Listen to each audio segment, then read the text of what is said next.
Olá, pessoal! Vamos dar início a mais uma live sobre a inteligência artificial na educação. Antes de a gente dar início, eu vou convidar aqui mais um dos professores para compartilhar com a gente. Um minutinho antes da gente começar, já mandei o convite. Vamos aguardar. Tá entrando. Será que já deu certo? Sim. Boa Prontinho. noite. Tudo bem? Tudo bem? Bom, só para eu dar início aqui, pessoal, antes da gente começar, eu gostaria de pedir para vocês compartilharem essa live com os seus amigos, familiares que gostariam de entender um pouquinho mais sobre esse assunto, né? A inteligência artificial na educação. E hoje nós vamos discutir aqui o impacto da inteligência artificial na educação, com ênfase no mau uso desta ferramenta e os problemas que vêm acontecendo diante disso. E também o motivo pelo qual é muito interessante que os professores entendam como utilizar cada vez mais essa ferramenta para que não hajam problemas, né? Para que seja realmente uma ferramenta muito interessante. E para falar sobre este assunto, nós temos hoje aqui o professor Guilherme Davoli, está aqui conosco hoje. Professor Guilherme, ele é psicólogo, palestrante e professor universitário. Professor Guilherme, muito obrigado por estar aqui com a gente. Seja muito bem-vindo. Prazer é meu. Oportunidade muito boa para trocar ideias e a gente pensar junto sobre as novidades que estão todo dia chegando até a gente. Isso é fundamental. Exatamente. Então vamos lá, pessoal, vamos dar início. Bom, primeiramente a gente gostaria de conhecer um pouquinho mais sobre você, professor Guilherme. Fala um pouco mais sobre a sua formação. Conte mais para a gente sobre isso. Tá, joia. Bom, eu sou psicólogo há 43 anos. Estou atuando com clínica atualmente apenas online, mas esse tempo todo, né? E 36 anos desse tempo, quase 37, tendo a oportunidade de trabalhar junto com a educação, participando de eventos aí com 11 editoras diferentes e mais alguns contatos com escolas, prefeituras. Então a gente acaba correndo uma série de lugares do país para discutir educação nas suas mais diferentes vertentes, né? E no meio disso tudo, nos últimos tempos, a gente tem também visto o que acontece com a chegada da inteligência artificial, da mesma forma como o que aconteceu com a chegada do celular há um tempo atrás, o que aconteceu com a chegada dos computadores, o quanto que as tecnologias sempre vêm para nos ajudar extremamente, só que, infelizmente, no período de chegada, né, nesse período de transição de uma fase para outra, muitas vezes as pessoas acabam se perdendo, né? Durante esse período, trabalhei dando aula em faculdade de educação por 22 anos e hoje me atenho a esses eventos, palestras e a continuidade da clínica, tá? Minha especialização é em didática do ensino superior e acho que em cima dela a gente consegue trazer alguns ganchos para essa nossa conversa de hoje. Muito bom, muito bom. Vamos lá então, professor. Fala um pouquinho pra gente qual que é a influência da inteligência artificial na psicologia e dentro das salas de aula. Fala um pouquinho pra gente sobre essa conexão. Tá. Bom, em primeiro lugar, é importante a gente notar, como eu falei, dos períodos de transição, né, quando chega qualquer nova tecnologia, no caso da inteligência artificial, não é uma tecnologia, são muitas tecnologias chegando ao mesmo tempo. A impressão que fica sempre é que aqueles que se apossam dela inicialmente não são aqueles que realmente estão interessados em desenvolver novas habilidades, e sim eles querem usar a ferramenta como uma forma de acomodação, né? O que é um grande perigo de qualquer ferramenta nova. Qualquer ferramenta nova, ela sempre nos gera conforto, do contrário, ela não seria colocada no plano, né? Só que é uma tendência das primeiras pessoas falarem, opa, descobri um jeito mais fácil de trabalhar.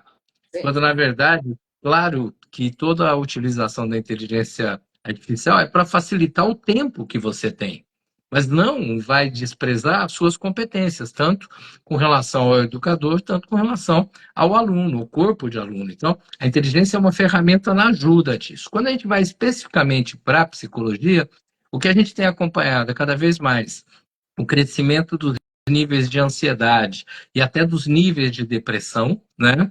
E quando você tem um facilitador, muitas vezes a pessoa se entrega ao facilitador.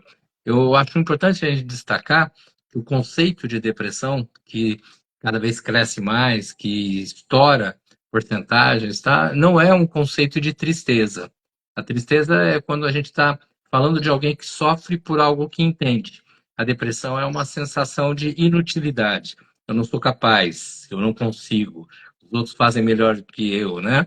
E aí, quando você fala, opa, tem uma maneira mais prática de fazer, alguns se acomodam. Então, acho que o primeiro ponto que a gente tem que destacar é o quanto que o mau uso dessa nova tecnologia leva as pessoas a se acomodarem, quando na verdade ele deveria e deverá estar levando as pessoas a debaterem mais, a discutirem mais, a aprender com a tecnologia nova e ter sim facilidade na hora de montagem de seus trabalhos, montagem de suas ideias, uma organização de tudo aquilo que eles fazem, tá?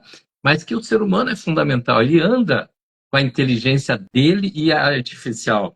E para muita gente, acaba se usando, fala, opa, agora tem inteligência artificial, não preciso mais da minha, né? Claro, não é isso que a gente tem que pensar. Já vejo hoje, sim, em termos de consultório, principalmente atendendo adolescentes, numa fase ali de ensino médio, início de faculdade, eu vejo muita gente querendo se divertir com a inteligência artificial, o que também é possível, também é correto, mas se divertir de tal forma que a educação em si, o ensino em si, às vezes fica em segundo plano. A gente tem algumas experiências nesse sentido. Já no final ali do ano passado, a gente teve, que eu saiba, pelo menos 3 colégios muito grandes aqui no Brasil, Rio de Janeiro, no interior de Minas e no Paraná, né, em que alunos acabaram criando imagens com suas colegas, fazendo nudes, divulgando, e chamando isso de um uso de inteligência artificial. Na realidade, é o uso indevido, é você estar pegando aquilo que possibilita 1 milhão de crescimentos, né, e simplesmente agredindo pessoas do outro lado.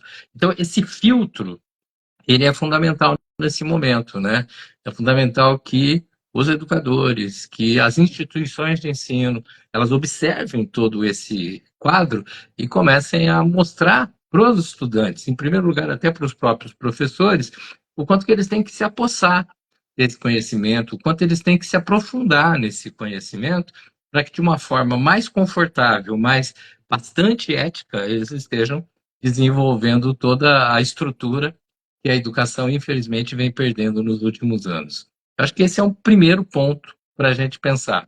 A questão da ética, que tem que ser trabalhada cada vez que a nossa vida fica facilitada por algum tipo de instrumento. Gostei da comparação, né? Da nossa inteligência e da inteligência artificial. Você É, não pode deixar a nossa inteligência, né? Eu escutei esses é, dias que a inteligência artificial é como se fosse um sócio, né? Não é pra gente, para ela fazer por nós, é pra gente conversar, é pra sim, gente perguntar, não sim. é? Sim, ela é um facilitador de Facilitador. muitíssimas coisas. Eu vou pegar uma comparação bem antiquada. Eu lembro quando surgiu o micro-ondas, né? Então, E que as pessoas chegavam a dizer que agora não precisariam mais de fogão em casa, né? E você falou, pera um pouquinho, o micro-ondas ele é muito útil, ele é fantástico, ele resolve problemas, principalmente essa questão de velocidade, coisas assim. Mas sim, o fogão continua lá, o micro-ondas está lá, e para algumas pessoas até o fogão a lenha continua lá. Quer dizer, eu tenho que saber usar as ferramentas que eu já trago comigo no transcorrer dos anos, da minha vida, do meu estudo, né? E eu vou acoplando novas ferramentas. Sem dúvida nenhuma, a tecnologia, ela chega, e eu lembro também quando começaram a ser divulgadas as lousas digitais no Brasil, né? Isso ali por volta dos anos 90, né? Então começou a ter lousa digital, parecia, opa, então, quem tiver lousa digital vai dar uma aula muito melhor do que o professor que tem a lousa antiga, tradicional. Não, na verdade a lousa digital te dá um monte de ferramentas que tem um monte de professor que não sabe usar até hoje, né? Não sabe utilizar. Não, eu preciso da competência desse educador, eu preciso dos níveis de atenção e participação desses estudantes, porque aí essas ferramentas se tornam fantásticas. Do contrário, a gente só vai dizer que está tendo o conhecimento, mas não está sabendo usar, E isso acaba É. sendo prejudicial para todo mundo e agride o emocional das pessoas. Nisso a gente tem que estar bastante atento para que tudo transcorra da melhor maneira possível. Isso aí, muito bom. Bom, professor Guilherme, agora vamos entrar um pouquinho no congresso, né, que você participou, que a gente conversou um pouco sobre ele. Você participou de um Sim, congresso em Londrina, né, recentemente, sim, sim. e foi falado sobre os alunos estarem na frente dos professores quanto ao uso da inteligência artificial. E é claro que isso vai gerar um grande problema, né? O Sim. aluno não tem que estar à frente do professor, por isso que a gente está cada vez mais implementando esse projeto para os professores entenderem melhor sobre a inteligência artificial. Eu gostaria que você falasse mais sobre esse congresso e esse problema que muitos professores estão enfrentando nas escolas. Tá. Bom, iniciando primeiro aí por esse evento em Londrina, foi um evento bastante interessante em que a gente estava discutindo a educação de forma generalizada, né, nos dias de hoje, e a inteligência artificial pintou em vários momentos, né, daquela discussão, e o que a maioria dessas escolas traziam, são escolas quase todas do Paraná, tinha, se não me engano, dois colégios do estado de São Paulo. A grande discussão que se fazia era quanto que os alunos queriam as ferramentas, eles iam atrás das ferramentas, e, infelizmente, grande parte ou a maior parte dos professores estavam evitando de conhecer. Tipo, essa coisa não é para mim, né? Não é o meu jeito de ser, eu prefiro manter da minha forma. E aí os alunos abusando, né, desse tipo de conhecimento, inclusive no meio do estudo, né? Óbvio, se você tem um trabalho para fazer, se você tem uma redação para desenvolver, se você tem uma série de atividades, se você tem uma ferramenta que te facilita tremendamente, o aluno vai. E se o professor não conhece essas ferramentas, ele simplesmente acredita que o aluno fez aquilo. Porque uma coisa é você fazer um belo texto, outra coisa é fazer um belo texto também com o apoio da inteligência artificial, o que vai te facilitar um monte de coisas. Mas alguns não estavam nem tendo o apoio da inteligência artificial, eles estavam simplesmente jogando a atividade para a inteligência artificial. E algo que para mim chamou muito a atenção é o quanto que os professores, inclusive os mais novos, estão passando longe de querer conhecer além do óbvio, né? Nós temos duas questões que são fundamentais nesse momento. A gente vem tendo um apagão de educadores no país inteiro, né? Quer dizer, quando você vai vendo o número de educadores que está parando de trabalhar, aposentando, e do outro lado, você vê quem está entrando, o que está entrando, em termos de quantidade, não está conseguindo suprir o número de professores que está saindo. Então, nós estamos vendo escolas aí desesperadas atrás de alguns professores e não encontram, tem que buscar em lugares muito longe. Esse é o número um. O segundo item é o quanto que a própria qualidade do curso desenvolvido por esses professores, né, dentro das universidades, caiu bastante. Claro que há nobres exceções, mas de maneira geral caiu. Então nós estamos tendo menos professores, talvez bastante interessados em trabalhar, mas não motivados pela aprendizagem nova, alguns inclusive acreditando que porque se formou na Universidade X, então já está bom, já sabe tudo, não precisa mais que isso, né? E a hora que esses professores, os novos e os antigos aí, eles se deparam com esse aluno que é extremamente ativo, extremamente curioso, que está o tempo todo tentando entender das diferentes coisas da vida, especialmente através da tecnologia, ele fica apavorado. O professor ficando apavorado, ele não aprende. E aí ele fala: eu não gosto disso, eu não gosto de me envolver com o celular, computador, nessas coisas. Pô, e nós estamos falando de instrumentos quase que antigos já, a essa altura, quando eu falo de computadores e celulares. Não, eu não quero entrar nisso. E aí ele foge. Mas, na verdade, ele tem uma grande necessidade de ter esse conhecimento, não apenas para acoplar algo a mais, mas para poder ter muito mais facilidade na aprendizagem e no conhecimento do tipo de aluno, no conhecimento de estratégias e exemplos que vão ser utilizados com esse aluno de hoje, né? Um dado que é legal para a gente pensar é que há 30, 40 anos atrás, você às vezes trabalhava num determinado ano da escola, né? Vamos imaginar aí um oitavo ano, né? Que na época tinha outro nome, um oitavo ano. E se você trabalhasse 10 anos, os alunos eram muito parecidos no transcorrer desses 10 anos, né? Hoje em dia, se você trabalha um ano, no ano seguinte, naquele mesmo ano de sala, você pega alunos completamente diferentes. Os alunos estão vindo com muito mais informação, numa velocidade extremamente grande, tão grande que muitas vezes faz com que ele fique fora do ambiente da sala de aula, faz com que ele fuja de muita coisa dali.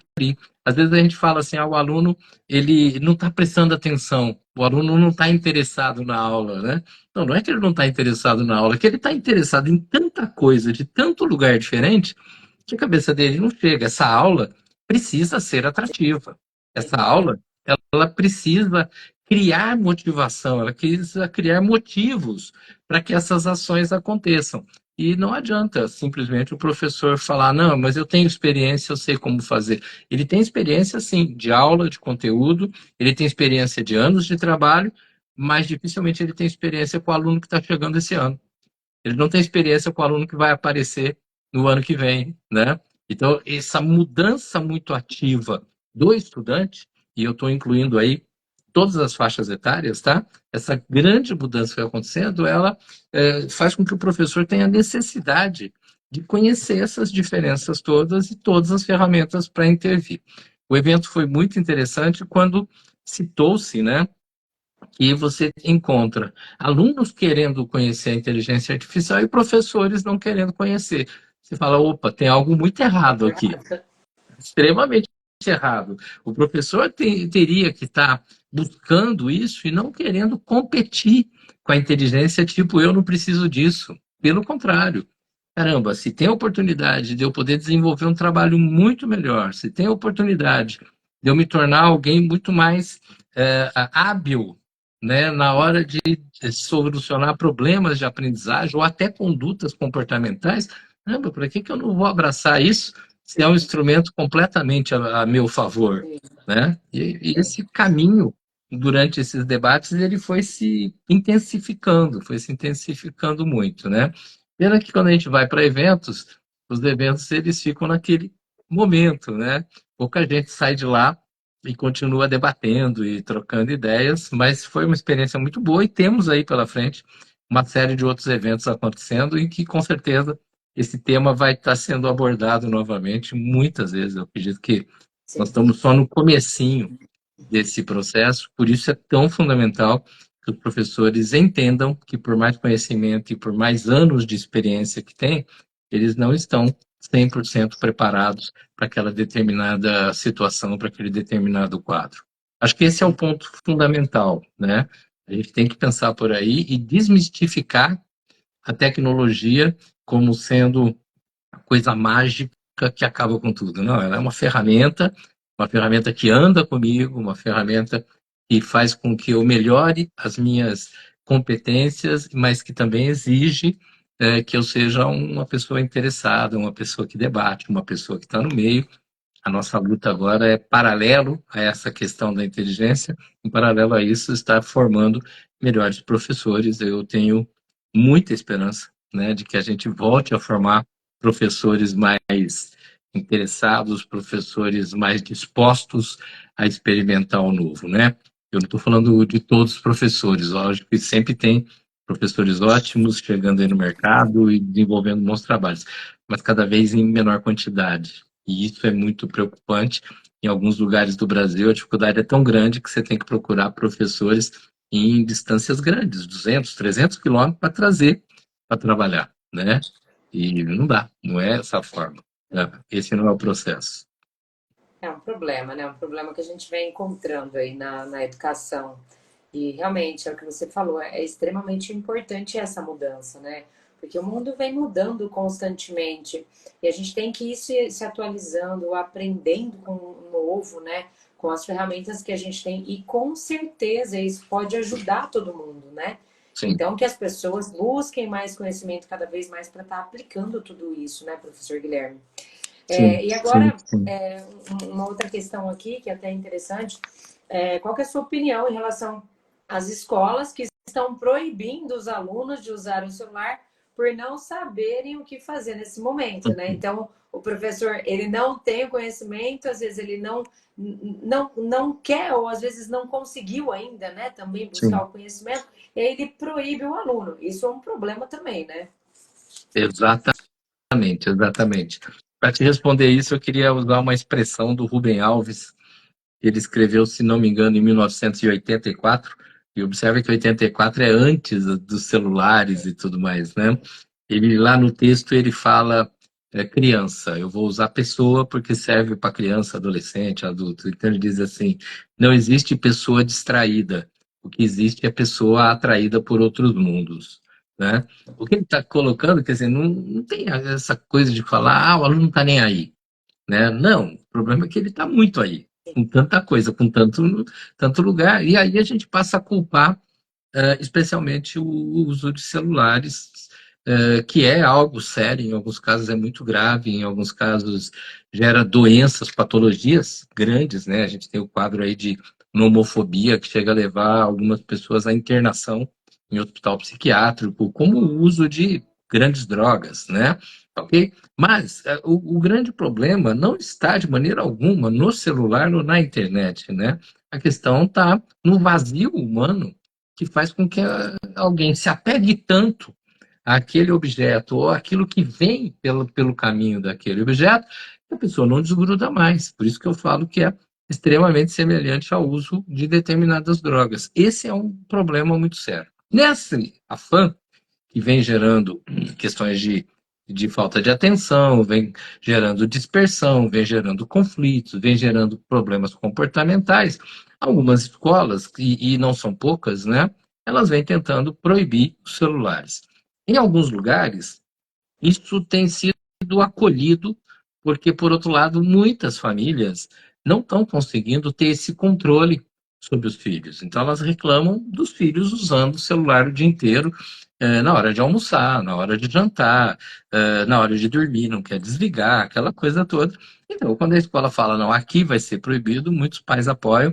Recentemente, eu estive numa escola em que as famílias apoiaram de cara, a escola ficou com medo, inclusive, de perder alunos, mas muito pelo contrário, houve um apoio total. Mas não é o que acontece em outras. Em outras escolas, quando se tenta tirar os celulares, ou pelo menos limitar o uso de celulares em determinadas situações, você tem verdadeiras guerras, né? Você tem guerras muito pesadas, porque as pessoas falam que é o direito do filho utilizar, e aí a coisa não anda, né? O que nós temos que entender é que, sem dúvida nenhuma, se você tiver que assistir uma aula, seja qual for, inclusive uma aula online, se for o caso, mas se você tiver que assistir uma aula, você tem que estar ligado na aula, né? Você tem que estar focado na aula. Por exemplo, nós estamos aqui fazendo uma live. Talvez tenha alguém aí ouvindo a nossa live e, ao mesmo tempo, assistindo televisão. Sim. A pessoa pode estar olhando para a live e estar dirigindo o carro e conversando outro assunto com outra pessoa. É possível? Sim, é. Mas isso vai fazer com que ela realmente entenda toda a live? Não, de jeito nenhum. Porque ficou disperso, né? Bom, se isso já é complexo para um adulto, né? Quando você vai para o mundo do adolescente, e muito especialmente para o mundo da criança, essa dispersão eleva ao cubo, né? Então, a gente precisa aprender a dividir as coisas. Se é hora de prestar atenção no trabalho, vamos prestar atenção no trabalho. Se é hora de acompanhar um exercício que está sendo dado na sala, vamos acompanhar o exercício. Quando a gente pega dentro da BNCC as metodologias ativas, né? E olha que metodologias ativas, elas foram lançadas oficialmente na BNCC ali no comecinho de 2020, pré-pandemia, né? O que ela queria? Ela queria que o professor parasse de dar uma aula meramente de explanação, o professor falando e o aluno ouvindo, e o professor criasse situações de debate, de troca de ideia, de questionamento. No bom sentido, é você criar uma aceleração daquele ambiente para que todos participem. Esse é o processo. Por que que já se falava disso ali no comecinho de 20 e a BNCC vinha sendo escrita 6, quase 7 anos antes, né? Porque o nível de desatenção vinha caindo, e vinha caindo, e vinha caindo, e algumas grandes empresas vinham reclamando de que elas contratavam um estudante lá que fez engenharia e saiu da bela universidade, só que ele não sabia trabalhar em grupo, ele era um excelente profissional, mas ele não se comunicava. Então a gente tinha que trabalhar com todas essas atividades diferentes, mais dinâmicas. Olha que nós estamos falando de 4, 5, 6 até 10 anos atrás. Hoje, esse volume de informação é extremamente mais alto, então o que é fundamental é a gente saber que a ferramenta que está dentro do celular, a ferramenta que está dentro de um notebook, de um tablet, seja lá como for, ela é uma ferramenta para ser usada nos momentos corretos. Existe um momento em que é hora da gente debater. Opa, fecha os celulares e vamos debater com as ideias que a gente já pegou, né? Chegou uma hora que é para desenvolver um determinado trabalho. Oh, fantástico, eu tenho uma ferramenta nova aqui que me ajuda a desenvolver. Eu preciso fazer uma apresentação de um trabalho e aí essa ferramenta me ajuda a fazer uma apresentação esteticamente muito mais bonita e mais fácil de ser compreendida. É maravilhoso. E a hora de debater? Opa, a hora de debater, deixa a ferramenta quietinha, porque aí é o humano debatendo, né?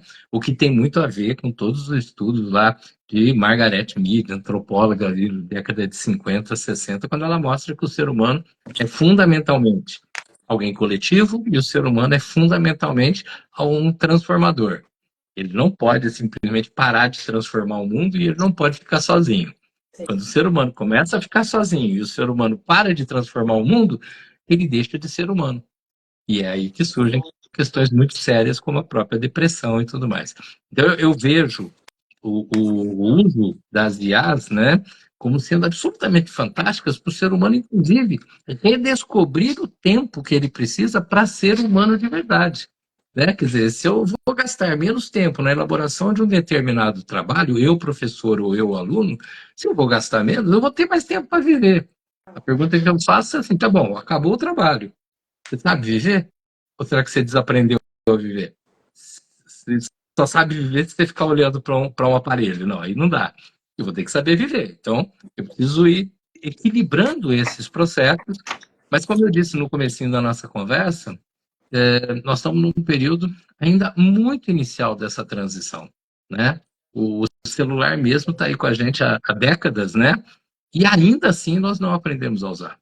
Nós ainda somos muito levados por qualquer coisa, a gente é enganado por um algoritmo, sabe? E isso nos leva muito facilmente, né? A gente vai ter eleição daqui a pouco e está todo mundo discutindo o que é verdade, o que é mentira, de cada um vai falar. Puta, traz isso do mundo do adulto, que em tese estaria mais preparado para esse debate, e joga para o mundo da criança. Aí ela se perde, ela vai querer só a facilidade. Então, o que eu penso sobre as escolas proibirem celulares, eu acho que a palavra certa não é proibir. Elas estão proibindo porque não estão vendo saída. Sim. Elas precisam aprender a administrar.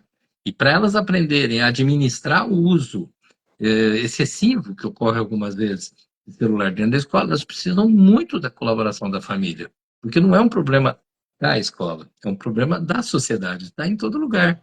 Né? Recentemente eu fui ao cinema e eu achei muito maluco, né? Você está numa sala de cinema escura, querendo prestar atenção no filme, você pagou para ver o filme, daí você olha para os lados assim, um monte de gente olhando para o celular, mandando recado para papai e o filme. Eu falei, cara, pera um pouco, você veio aqui para ver o filme. Você veio aqui para ver o filme e você não está vendo o filme, né? Sim. Então não tem lógica. Como é que você entra numa imersão se você não vai lá e realmente cai de ponta dentro daquela imersão? A educação precisa retomar esse caminho necessariamente e rapidamente. Acredito que professores bem preparados com o uso da tecnologia, eles vão conseguir readministrar essa relação dentro da escola. A tecnologia, ela tira a atenção muito das pessoas, né? E elas não conseguem mais essa imersão que você estava falando em qualquer coisa, Sim. né? No cinema, na aula, Sim. para assistir um vídeo, para ler um livro. Começa Sim. a fazer alguma coisa, já pega o telefone para responder alguma coisa e não é o Eu vou, momento, né? Não eu, precisa disso, eu vou aguarde. te dar eu vou te dar um exemplo mais simples. As pessoas não estão conseguindo, ou pelo menos estão tendo muita dificuldade, de sentar numa mesa com alguém que gosta e realmente ficar no assunto. Ela não consegue manter o assunto com alguém que gosta, que está ali do lado, e a gente marcou de se encontrar. Não, a gente viaja no assunto e foge do assunto muitas vezes, e a gente está do lado de alguém que a gente gosta, no lugar que a gente gosta, fazendo uma coisa que a gente quer. Sim. Imagina se não gostasse do Você lugar e se não gostasse da também. pessoa, como é que ia ser, né? Sim. Então, eu volto a dizer, é um processo de transição é, lento, né? Lento, em que as pessoas precisariam ir entrando aos poucos, né? Só que agora que já se entrou no uso dos equipamentos, a inteligência artificial ela tem que vir dando uma ordem nessa história toda para que as pessoas falem, cara, eu vou produzir o material de imagens que eu preciso. Ô, beleza? Que ferramenta eu vou usar? Tem 50 mil. Então, peraí, deixa eu acessar a minha ferramenta preferida, deixa eu ver a ferramenta que dialoga com as minhas ideias, né? E não simplesmente, joga aí e vamos fazer, né? Ficaria tipo, para fazer certos trabalhos qualquer criança é capaz. Não, você precisa da tua intelectualidade, você precisa do teu interesse, você precisa do teu gosto, você precisa dialogar com a inteligência artificial para que ela fale a tua língua, né? E não simplesmente entrega e ela faz, então eu não preciso fazer, né? Não, não é isso. Então, é um processo fundamental, é um processo que vai entrando no dia a dia e que, aliás, já entrou na vida de todo mundo, só que a maioria das pessoas ainda nem percebeu Sim. exatamente, né? Não é para ter medo, como eu coloquei, os professores precisam, especialmente os professores precisam compreender o que é a inteligência artificial e o que ela tem de útil, o que ela tem de bonito, o que ela tem de agradável, né, em prol do próprio trabalho dele, em prol da facilitação, se é que dá para usar essa palavra, da administração daquela sala de aula, daquele grupo de alunos com quem ele está conversando. Deixa eu colocar um detalhe que eu acho interessante. Esse colégio, um deles, né, que eu me referi, que começou agora a proibir os celulares e o pessoal se adaptando e tudo mais, ele começou a comprar jogos, como é que diz? Jogos de salão, né?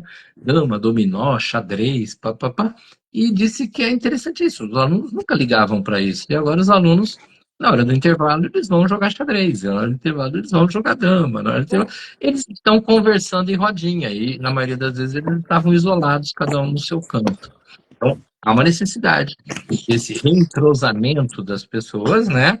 E aí sim, aí a gente vai usar a tecnologia dentro desse aluno humano, dentro desse professor humano, desse grupo humano que conversa, que troca ideia, que debate, pá, né? O que a gente não pode deixar é o que foi acontecendo, especialmente com o uso de celular, em que na medida que eu tenho um celular e eu tenho o meu canto, a minha rede social, eu não preciso de seres humanos fixos e vivos do meu lado. Eu vou no mundo virtual e esqueço do mundo real. Não, eu tenho que estar bem entrosado no mundo real para que o virtual seja meu companheiro, que o virtual ele me acompanhe durante todo esse processo. Acho que esse é o melhor caminho. Tá? Muito bom. E falando um pouquinho agora da transição, né?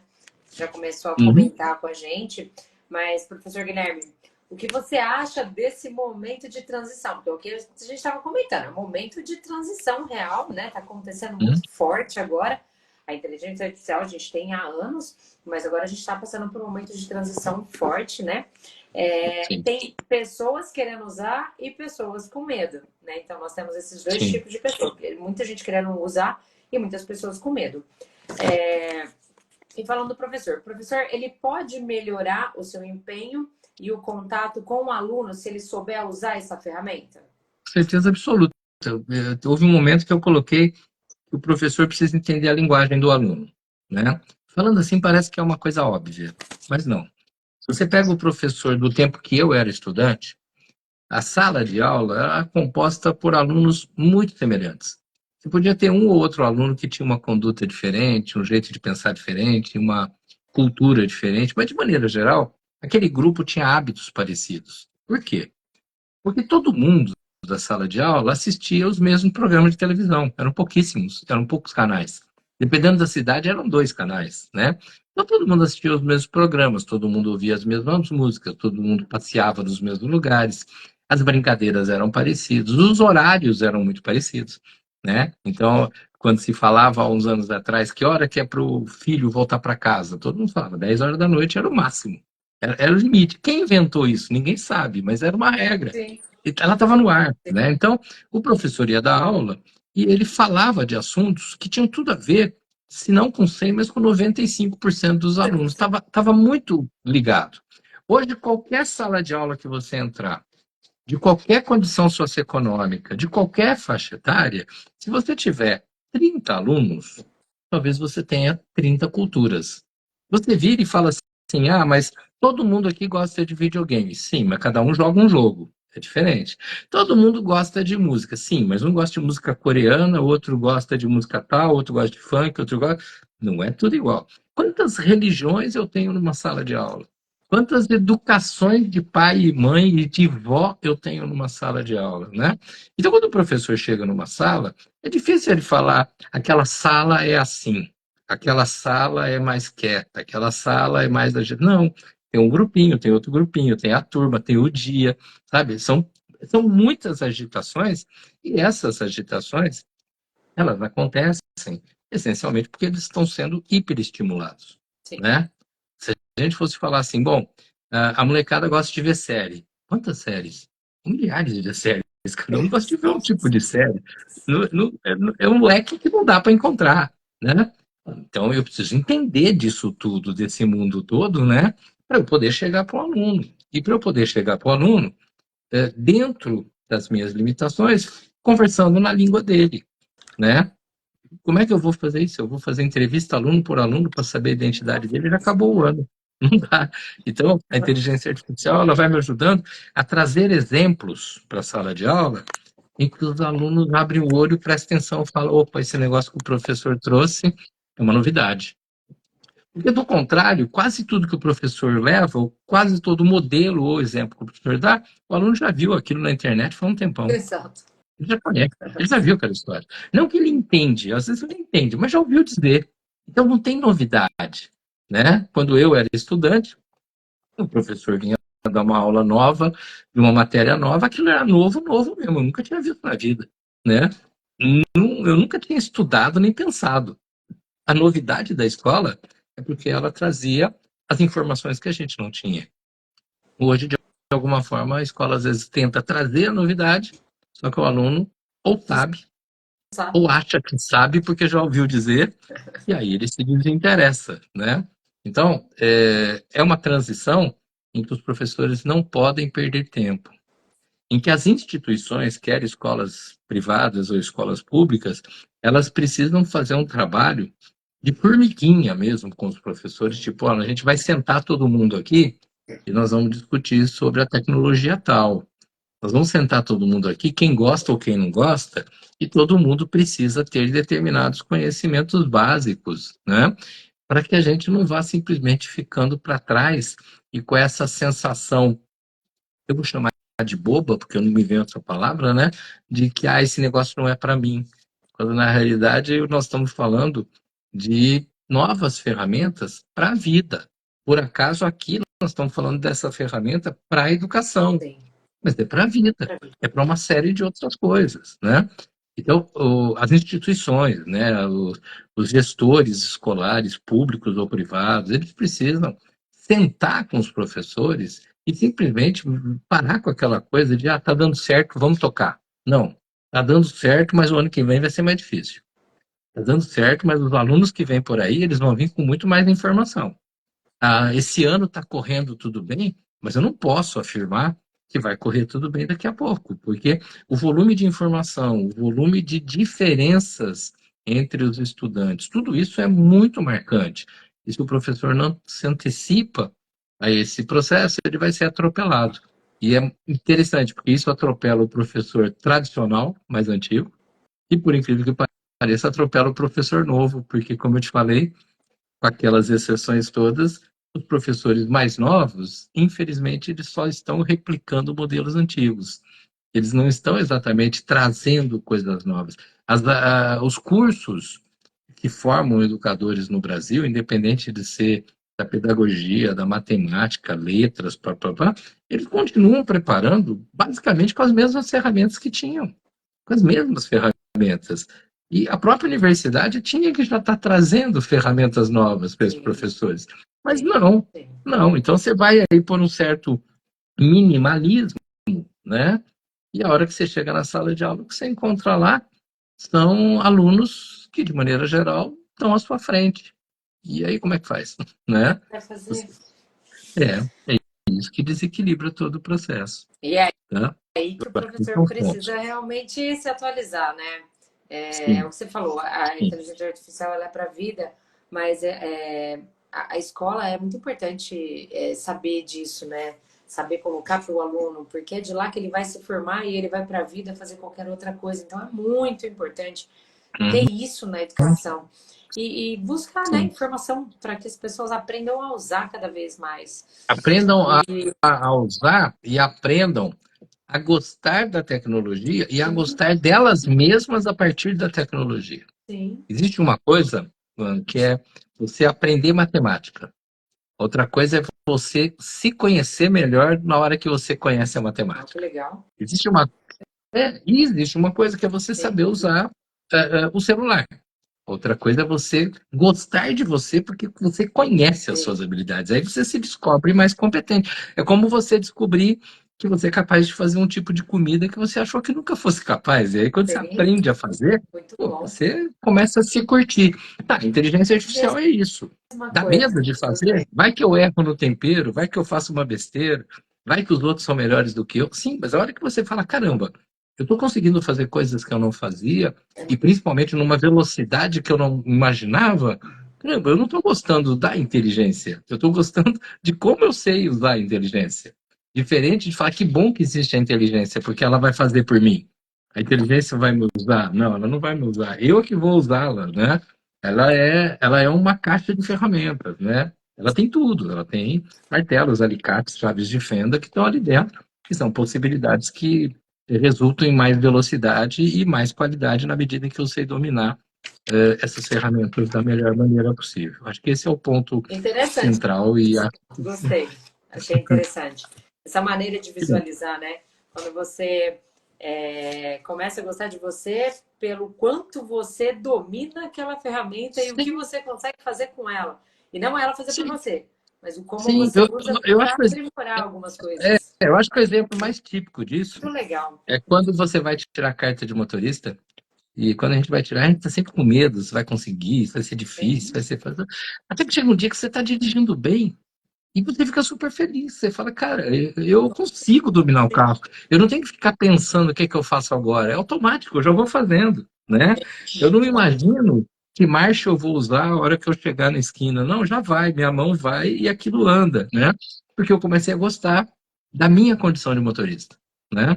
Eu preciso gostar da minha condição de professor e muitos professores hoje estão deixando de gostar porque eles estão se vendo incapazes diante de determinadas situações, né? sim, E não porque eles não são competentes, mas porque, por uma série de coisas, inclusive pela velocidade como a sociedade vem mudando, ele não se vê preparado para dar aula, né?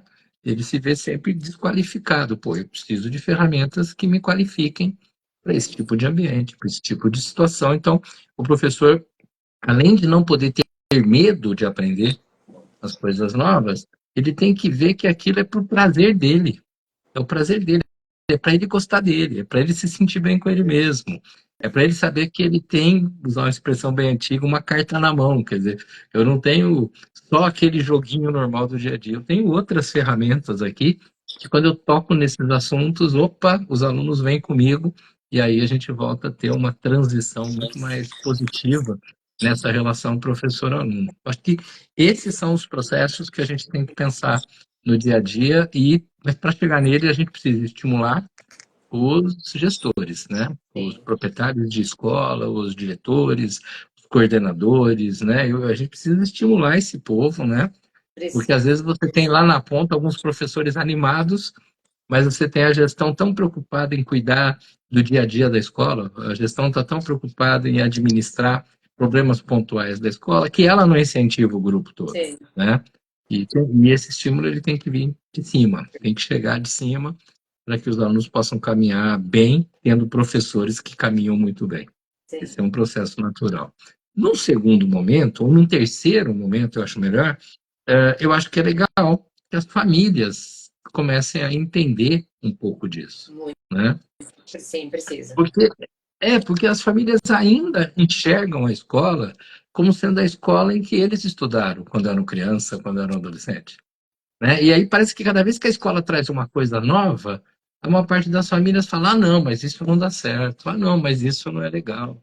Ah, mas por que que vocês não fazem de outro jeito? Pô, mas a família não está indo querer entender, ela só acha que estão errando em alguma coisa porque estão buscando um novo.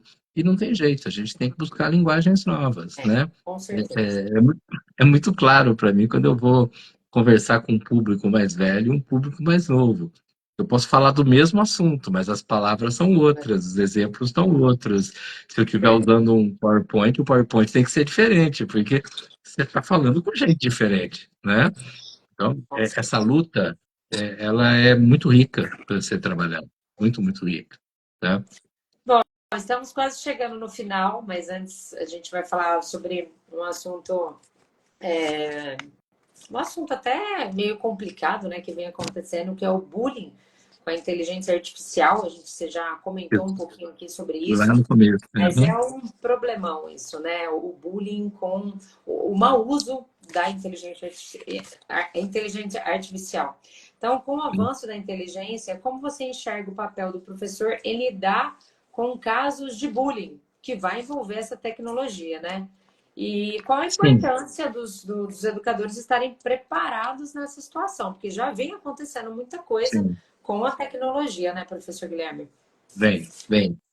Bom, vamos entender primeiro uma questão básica sobre bullying, né? É comum você encontrar algumas pessoas mais velhas, né? Que falam que bullying é bobeira, que bullying é frescura, que antigamente tinha, mas ninguém ligava. Papá. Antigamente não tinha. Antigamente o que tinha era apelido, piada, piada de mau gosto, comportamento agressivo. Sim, tinha. Eram situações isoladas. Mas quando você pega um público de mais de 30 anos atrás, a gente não tinha uma necessidade tão gigante da perfeição. Então, por exemplo, se você não era bom numa coisa, você podia receber uma piadinha, mas você era bom em outra. Se você não era esperto para uma matéria, você se virava na outra. Então, de alguma maneira, aquilo ia se resolvendo. Claro que algumas pessoas sofriam, ficavam marcadas, mas outras não. E eu me lembro muito bem de amigos que cresceram comigo e tinham apelidos, e os apelidos eram bem no sentido de ser jocoso com a pessoa. Só que o apelido pegava tanto que a pessoa usa até hoje, como adulto, o apelido, né? E Sim. se trata pelo apelido, e quando vai falar com alguém, fala, ah, pode me chamar de tal coisa. Pronto, né? Por que que hoje isso se transformou nessa expressão bullying, né? Primeiro porque isso aí vem da ideia de valentão, né? Quer dizer, existe o interesse de alguém ou um grupo de inferiorizar outra pessoa. Porque no mundo dos perfeitos, a única maneira de eu realmente crescer é eu derrubar alguém que está lá em cima. Então eu preciso discriminar aquele que tem a estatura maior, menor, o que é mais gordo, mais magro, que usa óculos, o que é careca, o que é isso, o que é aquilo. Eu preciso discriminar.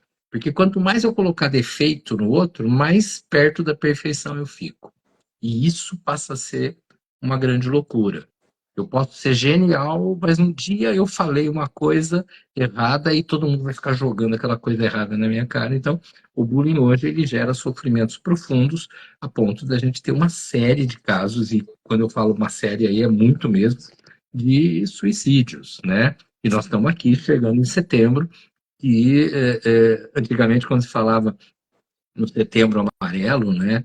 Que, pensando no suicídio, pô, aquilo era um evento, tudo bem. Hoje é fantasticamente grande o número de instituições, inclusive empresas, contratando palestras para discutir o suicídio, porque ele está aí. Claro que o suicídio tem mil razões, mas uma das mais marcantes é o sentimento de inferioridade.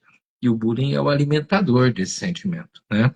Através das ferramentas, isso cresce. Eu já dei o exemplo lá no começo, daquela coisa de alunos e alunos novos, né, que pegaram fotos de suas colegas em rede social e colocaram corpos nus em todas elas e divulgaram. E essas fotos com alta perfeição, e alguns pais achando engraçado.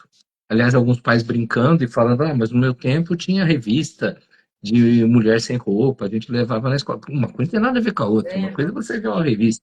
Outra coisa é você produzir alguma coisa para agredir alguém, né? E para se sentir superior porque você dominou a ferramenta. Então, É fundamental que os professores entendam sobre isso, é fundamental que a escola entenda sobre isso, só que tem que ser feito um trabalho altamente preventivo. Então não adianta, depois que alguém fez, a gente vai lá e vai fazer uma crítica ao aluno. Porque senão nós estamos entrando na receita comum, vai dar uma punição para o aluno ou para o grupo de alunos que fez algo inadequado, né? Não, nós precisamos ter um trabalho preventivo em que a gente tem que voltar a falar e praticar questões de conduta ética muito clara, e falar para as pessoas, pô, como é que você se sentiria se você passasse por uma situação assim, assim, assado? Como seria na tua vida? Porque as pessoas precisam sentir esse processo. Sim. E elas precisam, elas já sabem, os alunos, que eles podem fazer isso. Que eles podem denegrir a imagem de alguém utilizando uma ferramenta. Eles conseguem fazer até sem a ferramenta. Então, dá para denegrir? Dá. O que eu tenho que entender é que é absolutamente um processo de diminuição do meu caráter eu fazer isso, né? Então, esse trabalho tem que ser muito preventivo. E, infelizmente, a grande maioria das escolas vai tocando, vai tocando. Quando surge o problema, a gente vai lá para ter um debate, né? Quando, na verdade, eu já tenho que começar o ano, começar o período já falando sobre isso, né? A gente não vai falar sobre o bullying que aconteceu na escola tal, não, nós vamos falar das ofensas que a gente tem até dentro da nossa casa. A gente vai ter que discutir isso aqui, Sim. né? Tem que ser mais interno. E aí, quanto mais os professores tiverem consciência do que uma ferramenta dessa é capaz de fazer, mais esses professores, junto com a gestão, vão ter condição de preparar materiais bem elaborados para que os alunos percebam o quanto que aquilo denigre a imagem dele enquanto o malfeitor da história. Né? Se ele quer denigrir a imagem de alguém como uma bela brincadeira e depois a gente falar, desculpa, não sabia que ia ser assim, não, por eu ter feito, eu estou denegrindo a minha imagem. Sim. Já que eu tenho uma ferramenta de inteligência que pode me jogar para cima, por que eu faço questão só de jogar os outros para baixo? Né? Existe um mistério aí, né? A gente tem que acabar com o mundo dos perfeitos. É, Tá bom? muito bom. Mas o ponto que você colocou ele é muito importante, né? De passar essa informação antes, né? Não esperar que isso aconteça, porque isso é Sim. muito perigoso, né? Você citou em casos de suicídio. Isso é muito perigoso. Então, as pessoas sim precisam falar mais sobre esse assunto. E ótima colocação. A pessoa que está fazendo, ela vai se rebaixar depois, né? Exatamente. Achando que ela Exatamente. está de repente rebaixando alguém naquele momento, ela vai se rebaixar depois. Então, implementar isso na mente das pessoas, ensinar sobre isso, Sim, para que de sim. repente não façam, né? Tem um detalhe bem importante, né? Normalmente assim, de forma mais comum, vamos dizer, né?